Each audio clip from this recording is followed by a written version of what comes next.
Yeni haftaya çok hızlı bir şekilde yeni rekorlarla giriyoruz. Öncelikle hafta sonu ne oldu? ABD bir Venezuela petrol tankerini durdurdu. Buna bağlı olarak jeopolitik riskler yükseldi.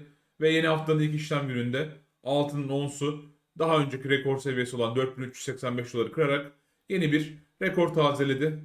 Gram altında 6100 TL seviyesini aştı.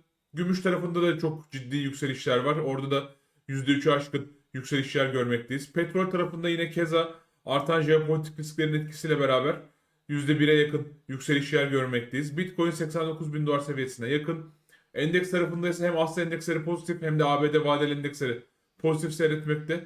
Para birimlerine baktığımızda ise dolar Japon yeninde 157.75'e kadar bir yükseliş gördük. Daha sonra Japon yetkililerin yapmış olduğu açıklamayla beraber tekrar 157.25'e gerilediğini gördük dolar Japon yeninin. Yeni haftaya oldukça hızlı girdik. Haftanın geri kalanında da bu hareketin devam etmesini bekliyoruz.